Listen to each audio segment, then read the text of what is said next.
Toi seul est Dieu. Oh, tu Le es Dieu Dieu. au-dessus de tous les dieux. Merci, bien-aimé, dans le Le Seigneur. Merci. Nous bénissons notre Dieu Dieu. pour ce temps d'adoration et nous voulons maintenant écouter la parole de Dieu.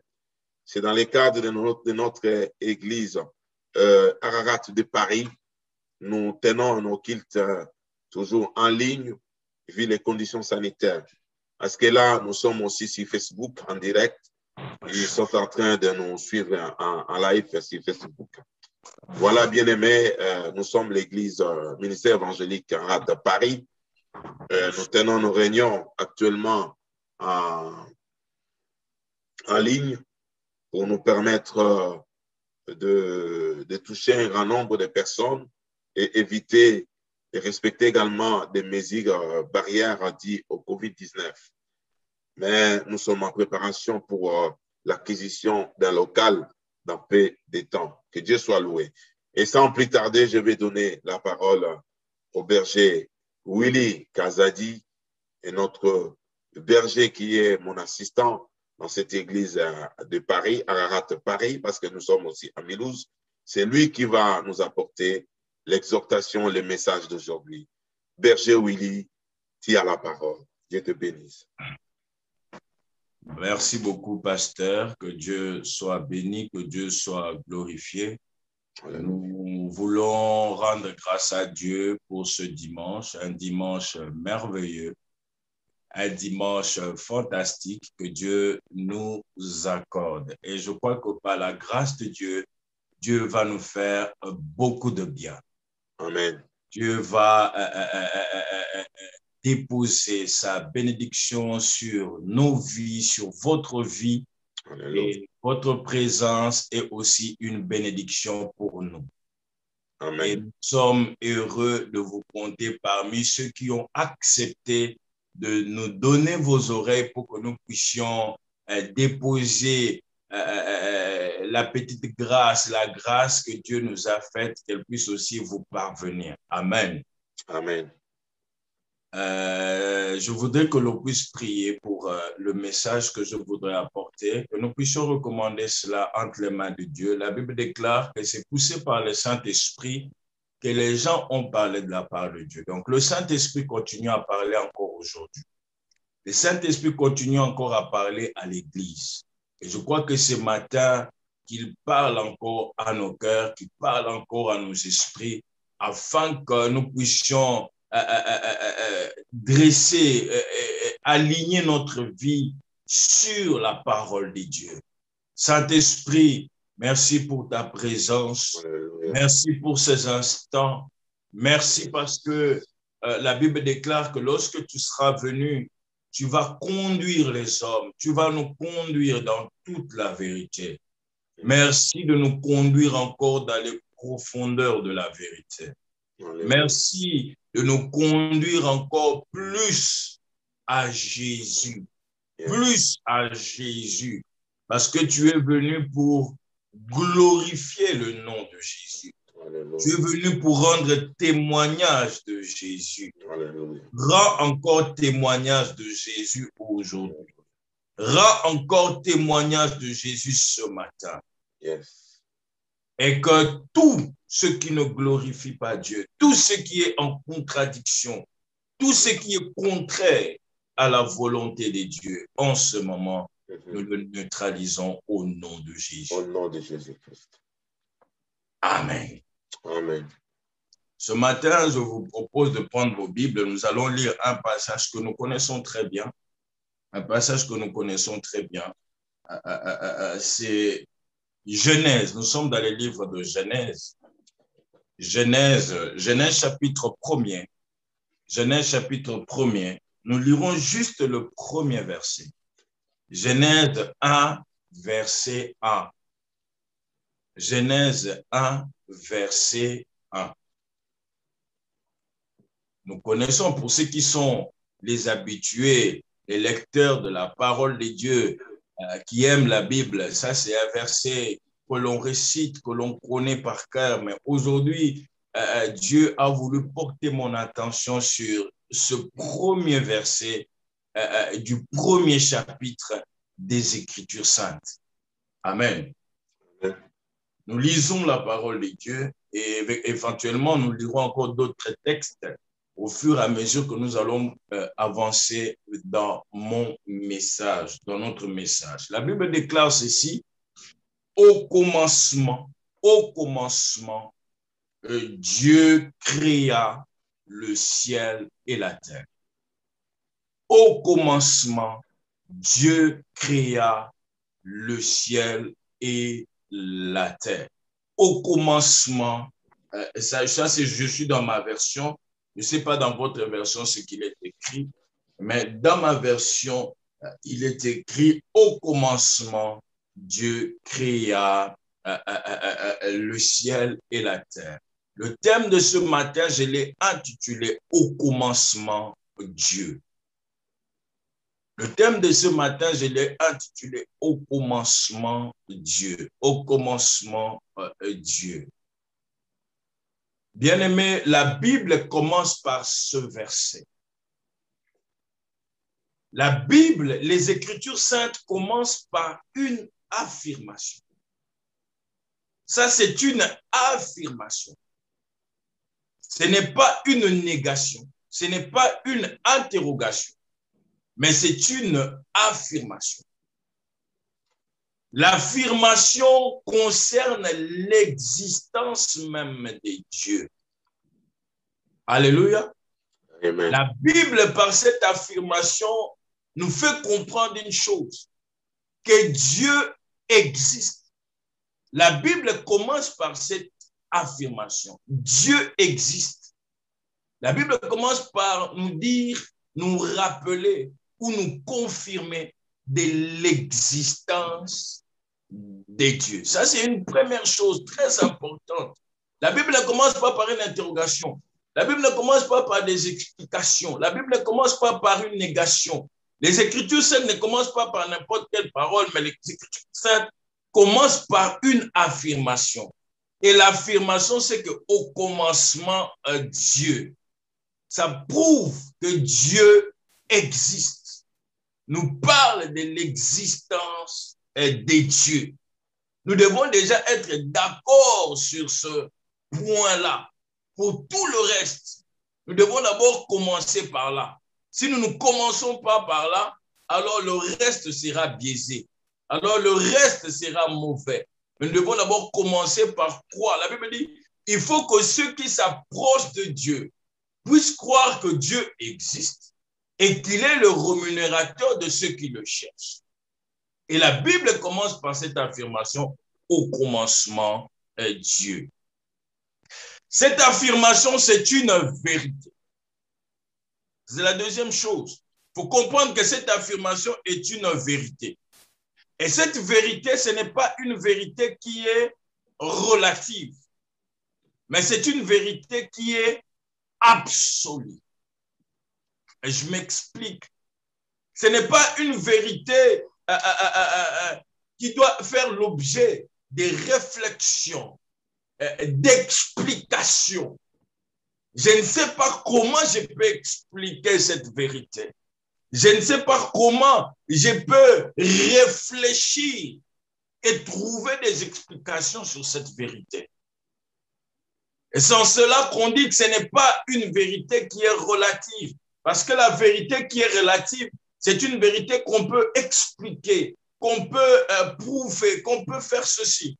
Mais plutôt, c'est une vérité qui est absolue. La notion de l'existence de Dieu, l'affirmation de l'existence de Dieu, c'est une notion qui entre dans le domaine de l'absolu. Ça, il faut noter ça. Ça entre dans le domaine de l'absolu. C'est-à-dire, c'est quelque chose qu'on ne peut pas, on ne peut pas discuter dessus. On ne peut pas discuter dessus.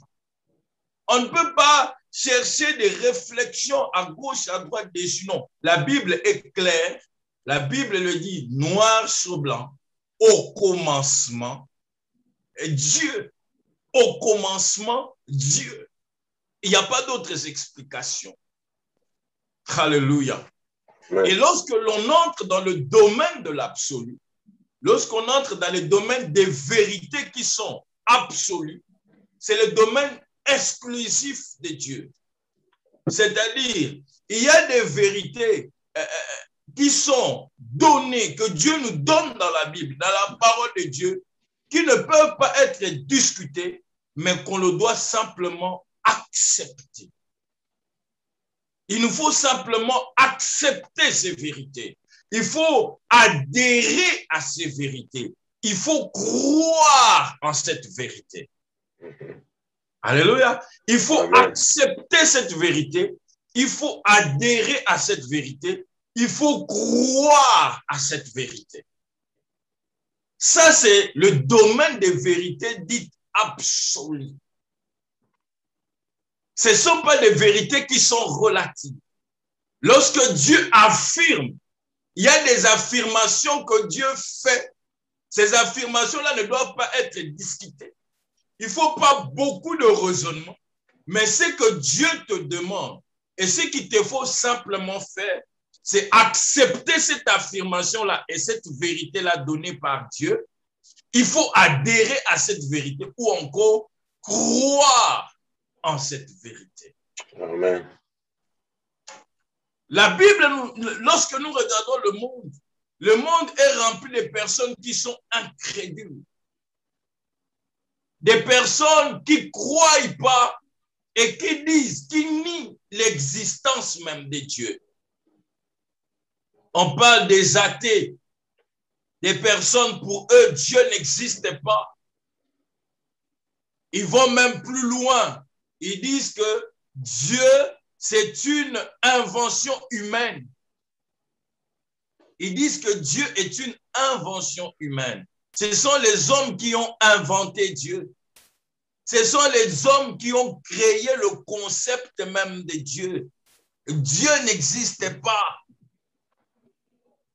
Dieu n'existe pas. Et ils refusent d'attribuer la création à Dieu. Ils refusent d'accepter, d'adhérer à cette vérité selon laquelle le monde qui nous entoure, le ciel et la terre, ce que nous voyons, ce que nous connaissons, comme ce que nous ne connaissons pas, et disent que ces choses-là, ce n'est pas Dieu qui a créé cela. Ils disent que ça ne vient pas de Dieu. Ils ont trouvé une théorie pour dire que ça provient d'un Big Bang, que cela provient du Big Bang, que cela provient du hasard. Le monde dans lequel nous existons, ta vie est le fruit d'un hasard. Ce qui t'entoure est le fruit d'un hasard.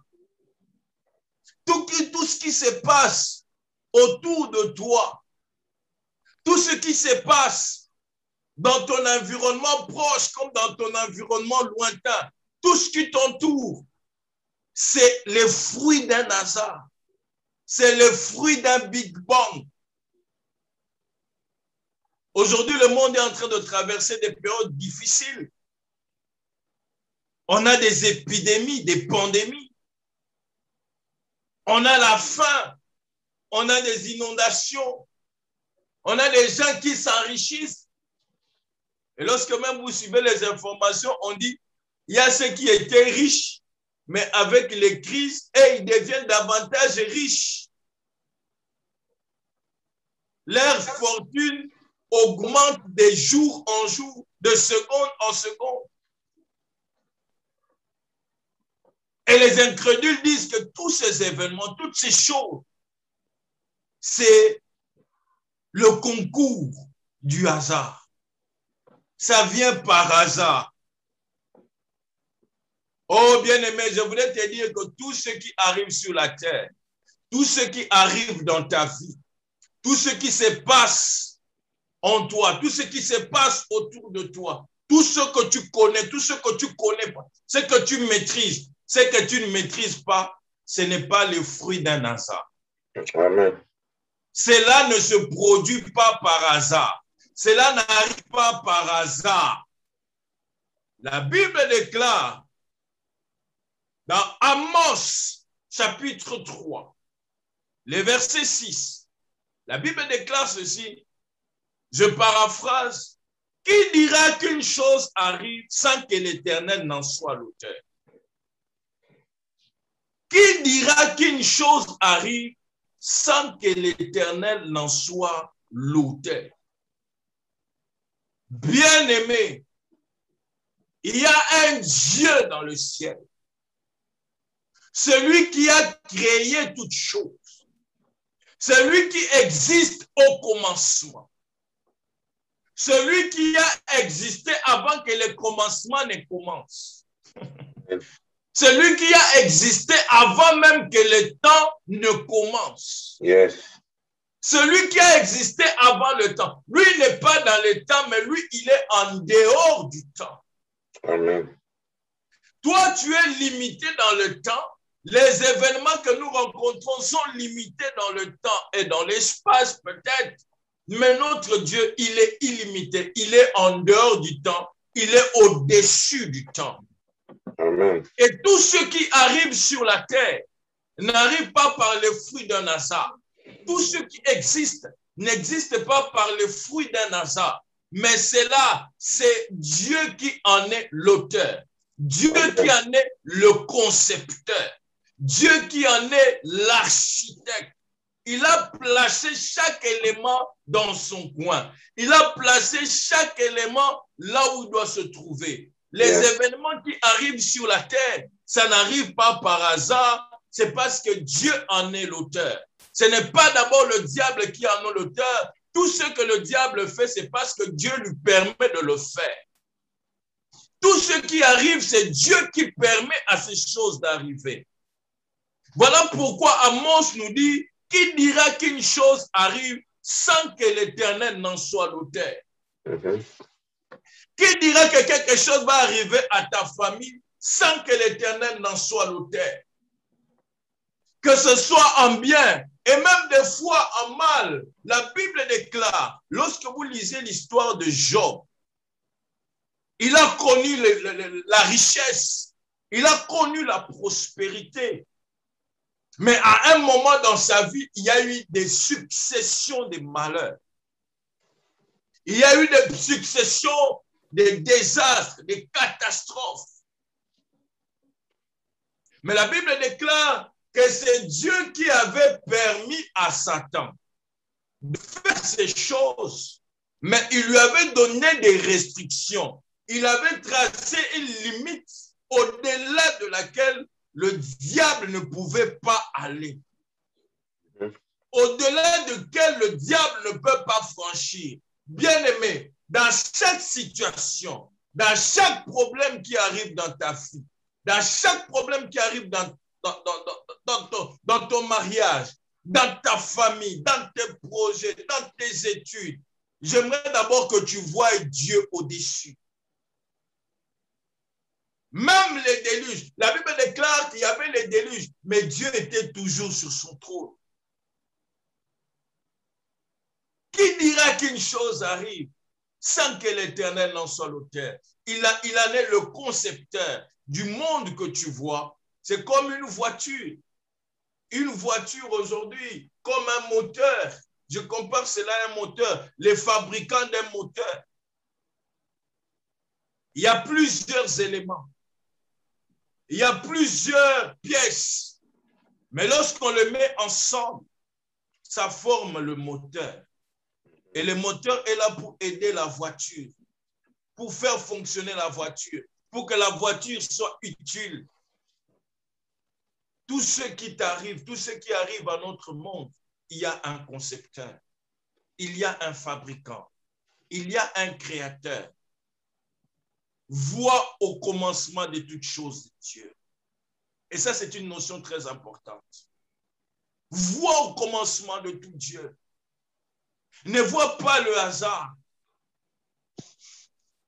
La richesse ne vient pas par la chance.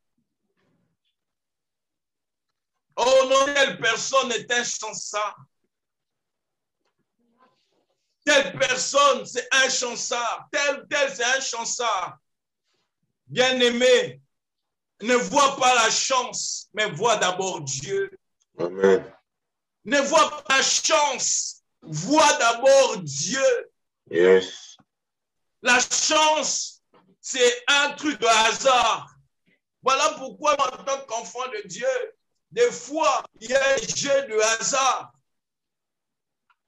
Mais nous ne nous attardons pas sur ces choses parce que la vie ne peut pas être conduite par les hasards. Ta vie ne peut pas être, ne fonctionne pas par hasard. Tu ne peux pas fonctionner par hasard. Ta vie fonctionne selon Dieu. Et tu dois d'abord avoir les regards sur Dieu. Au commencement de toute chose, Dieu. Qui dira qu'une chose arrive sans que l'Éternel n'en soit l'auteur? Et je voudrais encore aller plus loin. La Bible déclare, parce qu'aujourd'hui tu me poseras la question, comme Gédéon, dans Juge chapitre 6, qui disait, si l'Éternel est avec nous, pourquoi tous ces malheurs nous sont arrivés? Pourquoi la maladie a frappé dans ma maison? Pourquoi j'ai tel problème qui ne se termine pas? Pourquoi j'ai telle situation qui, au fur et à mesure que les jours passent, ça devient de plus en plus compliqué, difficile à affronter, à subir, à vivre avec? Mais pourquoi? Alors que vous dites que Dieu est bon, alors que vous dites que Dieu m'aime, on doute même de l'amour de Dieu. On commence à remettre en question certaines choses de Dieu. Et là, le diable est content. Vous savez, le diable est content lorsque vous êtes troublé et que vous commencez même à remettre en cause votre foi. Il vous amène à remettre en cause votre foi. Il vous amène à remettre en cause vos convictions chrétiennes, vos convictions. Parce que les choses ne tournent pas dans le sens dont vous avez voulu. Si Dieu m'aimait, s'il y avait l'amour de Dieu, mon fils ne serait pas parti. L'homme là ne m'aurait jamais quitté. Je n'aurais pas perdu ceci ou cela. On ne m'aurait pas escroqué. Pourquoi Dieu a permis cela? Pourquoi Dieu a permis que j'ai fait faillite? La réponse, nous l'avons dans la parole de Dieu. Romains chapitre 8, 28 dit, toute chose concourt au bien de ceux qui aiment Dieu. Romains chapitre 8, verset 28, il dit, toute chose concourt au bien de ceux qui aiment Dieu, de ceux qui sont appelés selon son dessein. Peu importe ce qui arrive, peu importe en bien ou en mal, il faut des fois apprendre à rendre grâce à Dieu pour toutes choses. Rends grâce à Dieu pour toutes choses. Les épreuves, rends grâce à Dieu pour les épreuves. Parce que la Bible même déclare que l'épreuve de ta foi est plus précieuse que l'or périssable. L'épreuve de notre foi, pour Dieu, ça a de la valeur. Et Dieu prend plaisir des fois à mettre votre foi à l'épreuve. Par toute forme d'obstacles, de difficultés. Mais à la fin de l'épreuve, à la fin de la chose voulue par Dieu, même si aujourd'hui tu ne comprends pas, je voudrais te dire que demain tu remercieras Dieu parce qu'il t'a fait passer par ce chemin. Yes. Même si aujourd'hui tu ne comprends pas, même si aujourd'hui tu as des difficultés à saisir ce que Dieu veut, je te dis au finish, au final, tu comprendras et tu remercieras Dieu. Tu diras, Seigneur, merci, parce que c'était important pour moi de passer par ce chemin-là. Yes. Vous savez, aujourd'hui, lorsque je regarde ma propre vie, il y a des choses par lesquelles je suis passé, ça me faisait souffrir dans les cœurs. Ça me faisait souffrir. Et je disais, pourquoi? Pourquoi? Pourquoi? Mais lorsque j'ai traversé cette vallée, lorsque j'ai traversé ces problèmes, lorsque j'ai affronté, ou Dieu m'a aidé à affronter, à dépasser, à réussir cet obstacle, aujourd'hui, j'élève ma voix, je dis merci Seigneur. Alléluia. J'élève ma voix, je dis merci Seigneur. Parce que le caractère qui a été formé, que j'ai aujourd'hui, dépend en quelques mots des épreuves par lesquelles je suis passé. Si tu ne comprends pas aujourd'hui, je te dis demain tu comprendras et tu diras merci Seigneur. Amen. Parce que Dieu, lorsqu'il fait venir quelque chose dans ta vie, sache qu'à la fin, tu finiras par lui donner raison. Parce que Dieu a toujours raison. Amen. Dieu a toujours raison. C'est vrai. Il a raison de te faire passer par cette épreuve. Yes.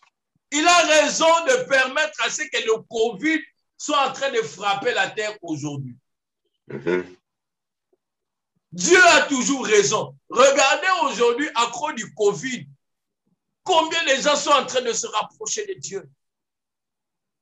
Il y a même des églises où on ne parlait pas du retour de Jésus. Et ils ont saisi cette opportunité. C'est comme un coup. Ils étaient en train de s'endormir. Dieu leur a réveillé. Aujourd'hui, les gens, les églises sont en train de plus en plus de parler du retour de Jésus.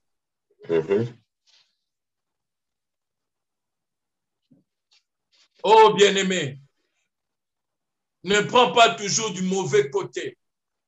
Ne prends pas du mauvais côté ce que Dieu est en train de permettre que cela arrive dans ta vie. Ne le prends pas toujours du mauvais côté. Ne le prends pas toujours dans un mauvais angle. Ne prends pas cela toujours dans un mauvais angle. Dieu a un plan merveilleux pour toi. Dieu a un plan merveilleux pour nous.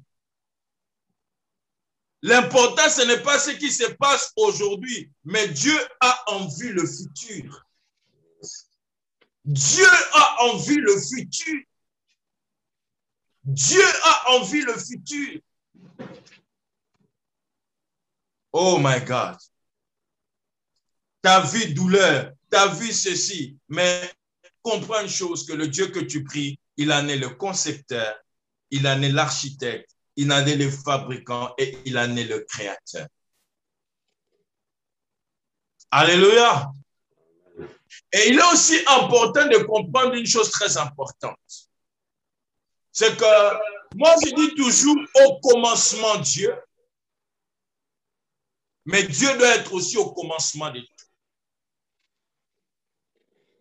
Alléluia. Au commencement Dieu, mais tu dois permettre aussi à Dieu d'être au commencement et au début de tout. Ça, c'est une vérité très, très importante. Tu dois placer Dieu au début de tout. Dieu doit être au commencement de tout ce qui concerne ta vie. Dieu doit être au commencement de tout ce qui te concerne. Très, très important. Dieu ne doit pas avoir la seconde place. Dieu ne doit pas avoir la dernière place. Aujourd'hui, vous savez, souvent on dit, surtout quand tu es dans une situation, que tu es dans un problème, où tu es en train de faire quelque chose, tu arrives à un moment où ça devient noir, ça devient compliqué. C'est à ce moment-là qu'on commence à chercher les recours de Dieu. C'est à ce moment-là qu'on commence à faire appel à Dieu. C'est à ce moment-là qu'on se réfugie dans l'église.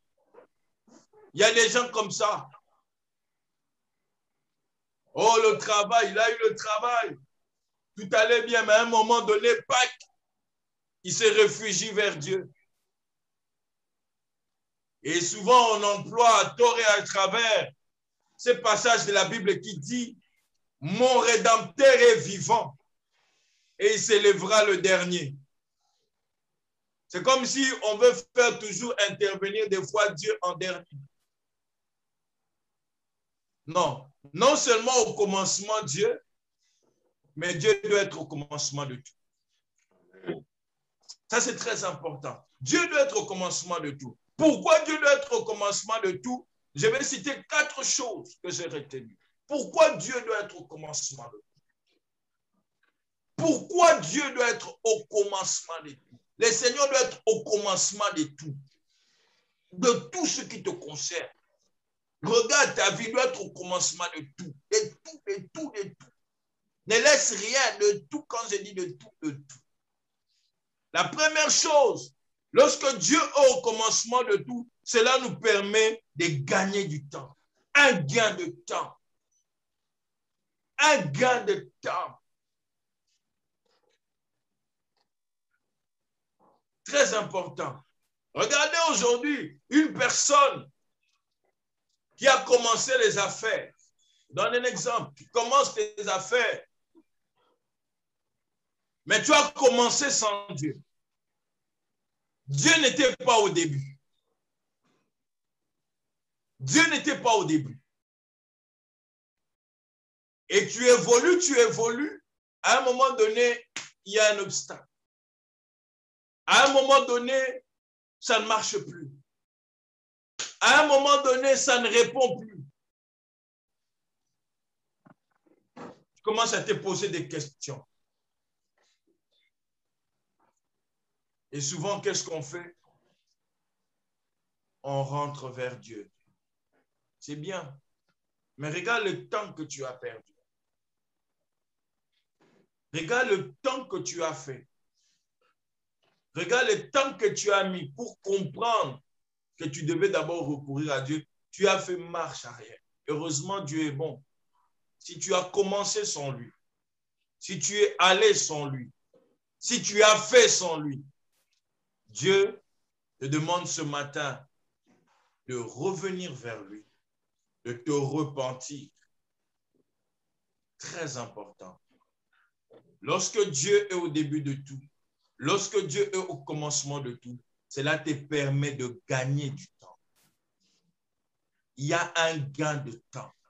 Tu ne perds pas de temps. La Bible déclare racheter le temps. Le temps, c'est quelque chose avec lequel il ne faut pas jouer. Voilà pourquoi lorsque tu commences, je ne sais pas sur quoi tu vas commencer. Tu veux commencer le ministère, tu veux commencer un travail, tu veux commencer un projet, tu veux commencer le mariage, tu veux commencer une famille. Commence avec Dieu. Ça te permet de gagner du temps. Ça, c'est la première chose. La deuxième chose, ça te permet d'avoir la provision dès le début. Ça te permet d'avoir la provision divine dès le début. Très important. Et la provision, ce sont les moyens que Dieu met à votre disposition. Dieu met à notre disposition pour atteindre des objectifs. Et ces moyens-là peuvent être spirituels, peuvent être matériels, peuvent être mentaux, peuvent être intérieurs, que Dieu met à votre disposition pour atteindre tel ou tel autre objectif. Mais vous devez commencer avec Dieu. Vous devez mettre Dieu au début. Vous devez mettre Dieu au début.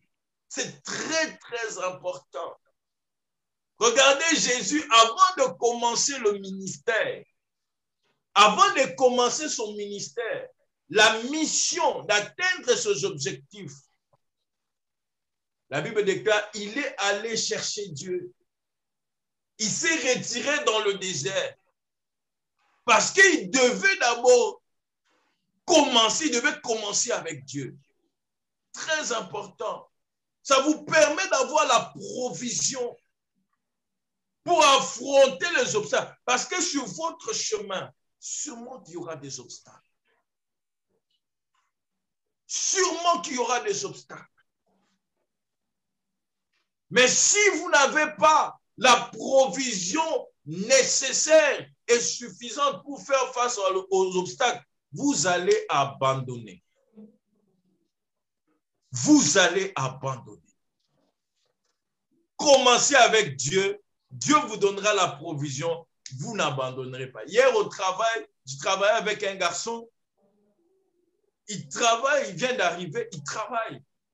Mais il a comme l'impression que le travail, il n'arrive pas. Il n'arrive pas. Il essaie.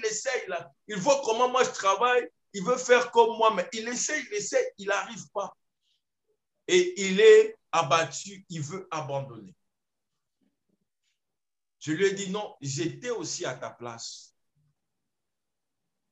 Mais si tu abandonnes, tu ne vas jamais atteindre cet objectif que tu as. Parce que ceux qui abandonnent ne gagnent pas. Mais ceux qui gagnent n'abandonnent pas. Du coup, n'abandonne pas. Lorsque je lui ai dit cette phrase-là, il a dit, ah, tu m'as redonné la force. Pour atteindre tes objectifs, tu as besoin de la provision. Et cette provision-là, tu l'as quand au début, tu permets à Dieu d'être avec toi dès le départ. Alléluia.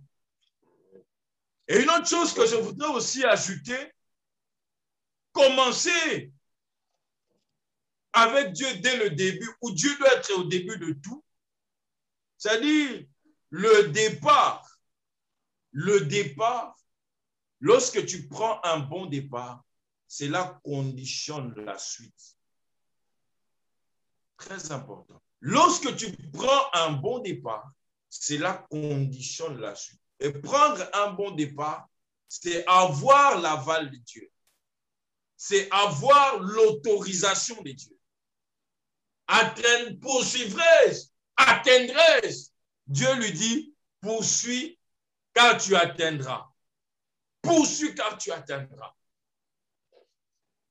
Et ici, n'attends pas des grands problèmes, des grandes choses, même dans des petits, pour toi, des petits problèmes, des petits, non,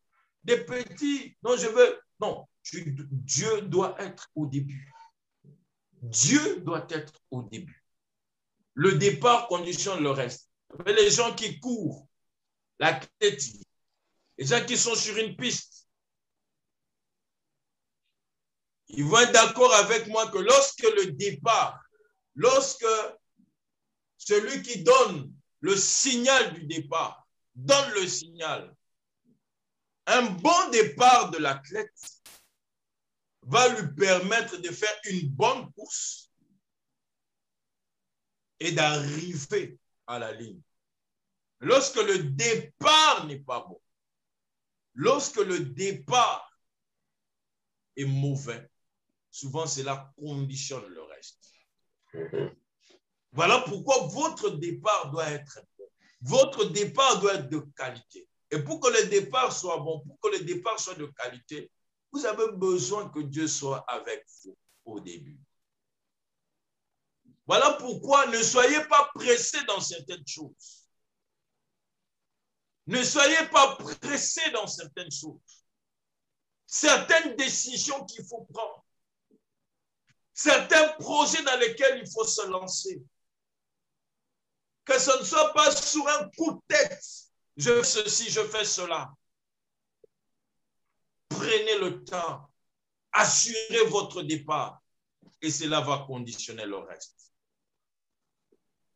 Regardez Jésus. Sa vie, tout commençait par la prière. Même le matin, quand il commençait sa journée, il commençait ses journées par Dieu. Il commençait ses journées par Dieu. Très important. Vous devez apprendre à commencer votre journée avec Dieu. Dieu doit être au début. Cela conditionne votre journée. Cela conditionne le reste de la journée. Votre mois, votre année. Même lorsque vous voulez sortir, je ne vous dis pas qu'il faut. Oui, la Bible dit prier sans cesse. Mais Dieu doit être au début. Très important. Avant de choisir ses disciples, les 12 apôtres, il avait beaucoup de disciples, mais avant vraiment d'appeler les 12 pour leur donner la mission, la Bible déclare que Jésus est allé prier sur montagne pendant toute une nuit. Il allait prier sur la montagne pendant toute une nuit. Et je vous assure que quand il est descendu le matin, quand il a commencé à choisir, il n'a pas choisi selon les critères humains. Parce que si c'était selon les critères humains, il n'allait pas choisir les publicains, les vendeurs de ceci, les gens de mauvaise vie. Non, les voleurs comme des Judas. Mais il les a choisis. Pourquoi? Parce qu'il avait d'abord associé Dieu. Dans votre décision, dans les décisions que vous êtes appelés à prendre, dans les choix que vous êtes appelés à faire, afin de ne pas choisir comme les hommes, afin de choisir selon Dieu, vous avez besoin d'associer Dieu au début. Je vais m'arrêter là pour aujourd'hui. Et je vais laisser la parole au pasteur Thierry. Pasteur, vous avez la parole. Merci beaucoup à Berger Willy, que Dieu vous bénisse. Bien-aimés, sans plus tarder, il nous reste encore 5 minutes pour retirer notre kit d'aujourd'hui. Nous sommes en décalage d'horaire avec nos bien-aimés de Kinshasa. Donc, chez nous, il est 12 heures, donc à Kinshasa, maintenant, il est 11 heures. Voilà, bien-aimés, nous allons prier pour ces 3 éléments parce que l'homme de Dieu nous a dit au commencement, Dieu. C'est-à-dire, c'est Dieu qui a tout commencé. Il n'a ni commencement ni fin. Alors, nous devons commencer avec Dieu. Tu veux faire quelque chose, ne fais pas seul, bien-aimé. Va dans la prière, demande la volonté de Dieu. Pourquoi? Parce que quand on commence avec Dieu, on gagne le temps. Quand on commence avec Dieu, Dieu te donne la provision parce qu'il est à l'auteur, il est l'initiateur, il est à la base de cela. Et quand on commence avec Dieu, c'est-à-dire on a un bon départ. Et celui qui a un bon départ, ça conditionne déjà la fin. Voilà pourquoi tu vas prier. Seigneur, aide-moi. J'ai besoin de toi. Je voudrais que tu sois au commencement de toutes choses dans ma vie. Je ne vais pas faire des choses seules, mais je vais les faire avec toi. Prions le Seigneur. Si tu peux ouvrir les micros, là où tu es bien-aimé, tu vas prier. Alléluia. Alléluia. Seigneur, merci. Merci parce que tu es le commencement de toutes choses. Tu es Alpha et l'Oméga. Bien-aimé, prie avec nous. Même toi qui es avec nous sur Facebook, prie avec nous. Alléluia. Le Dieu de la Bible, le Dieu des faveurs, le Dieu des grâces. Seigneur, nous te demandons de manifester ta grandeur, ta puissance encore dans notre vie. Seigneur, nous ne voulons pas. Merci parce que nous voulons gagner le temps. Nous ne voulons pas vivre seul. Nous ne voulons pas, Seigneur, commencer seul. Nous ne voulons pas avoir un mauvais départ. Nous voudrons avoir un bon départ avec toi. Ce soir, tu nous donnes, Seigneur, la capacité de réussir et d'expérimenter ta puissance. Lorsque tu es le commencement de toutes choses, que tu prends la première place dans notre vie. Seigneur, que dans mes projets, que tu sois le commencement. Dans ma maison, tu sois les commencements. Pour mon travail, tu sois les commencements. C'est ainsi que j'arriverai le bon but. C'est ainsi que, éternel, oh, j'avancerai. C'est ainsi que tu expérimenterais ta gloire. C'est ainsi que ta puissance sera avec moi. C'est ainsi que j'aurai la provision. C'est ainsi que, Seigneur, j'atteindrai mes buts. Lorsque Dieu qui est le commencement. Sois loué, sois béni, notre Dieu. Sois proclamé le Dieu fidèle. Sois célébré le Dieu de la Bible. Sois célébré le Dieu qui règne. Le Dieu qui n'abandonne jamais son peuple. Le Dieu qui n'abandonne jamais ses enfants. Nous te célébrons et nous te magnifions, Seigneur. Nous te magnifions, toi, le Dieu de paix. Nous te magnifions, alléluia. Yoko Shekanda Ramash.